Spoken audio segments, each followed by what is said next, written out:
ବର୍ଷକ ମଧ୍ୟରେ ଆପଣଙ୍କ ଆକାଉଣ୍ଟକୁ ଏତିକି ଟଙ୍କା ଆସିଥିଲେ ପଛରେ ପଡ଼ିଯିବ ଆଇନ। ଯୋଗାଡ଼ି ରଖନ୍ତୁ ଏହି ସବୁ ପ୍ରମାଣ। ସମ୍ପୂର୍ଣ୍ଣ ଖବରଟିକୁ ଜାଣିବା ପାଇଁ ଭିଡ଼ିଓ ସହିତ ଶେଷ ପର୍ଯ୍ୟନ୍ତ ଯୋଡ଼ି ହୋଇ ରୁହନ୍ତୁ।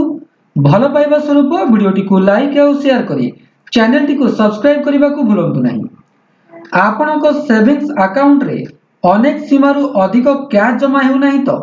ଯଦି ଏହା ଉପରେ ନଜର ନାହିଁ ତେବେ ଆପଣଙ୍କ ଉପରେ ବିପଦ ଆସିପାରେ।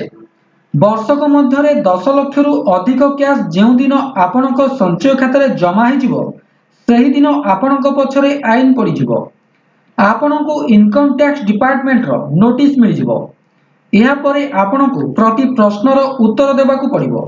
ଯଦି ଆପଣ ଉତ୍ତର ଦେବାରେ କିମ୍ବା ପ୍ରମାଣ ଦାଖଲ କରିବାରେ ବିଫଳ ହୁଅନ୍ତି ତେବେ ଆପଣଙ୍କ ବିରୋଧରେ କଡ଼ାକଡ଼ି ଭାବେ କାର୍ଯ୍ୟାନୁଷ୍ଠାନ ଗ୍ରହଣ କରାଯିବ।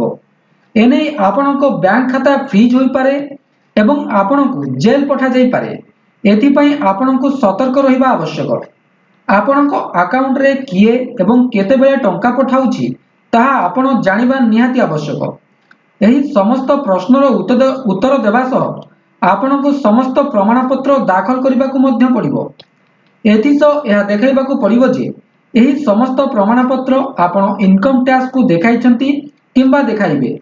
ଯଦି ଏପରି ହୋଇନାହିଁ ତେବେ ଆପଣଙ୍କୁ ଏହା ମଧ୍ୟ ପ୍ରମାଣ କରିବାକୁ ପଡ଼ିବ ଯେ ଆପଣଙ୍କ ଆକାଉଣ୍ଟରେ ଜମା ହୋଇଥିବା କ୍ୟାଶ୍ ଟ୍ୟାକ୍ସେବଲ୍ ଇନକମ୍ କି ନୁହେଁ। ତେବେ ଏହା ଥିଲା ସମ୍ପୂର୍ଣ୍ଣ ଡିଟେଲ୍ସଟି। ଯଦି ଭିଡ଼ିଓଟି ଭଲ ଲାଗିଥାଏ ତେବେ ଭିଡ଼ିଓଟିକୁ ଲାଇକ୍ କରନ୍ତୁ, ସେୟାର କରନ୍ତୁ ଏବଂ ଚ୍ୟାନେଲଟିକୁ ସବସ୍କ୍ରାଇବ୍ କରିବାକୁ ଭୁଲନ୍ତୁ ନାହିଁ। ଧନ୍ୟବାଦ।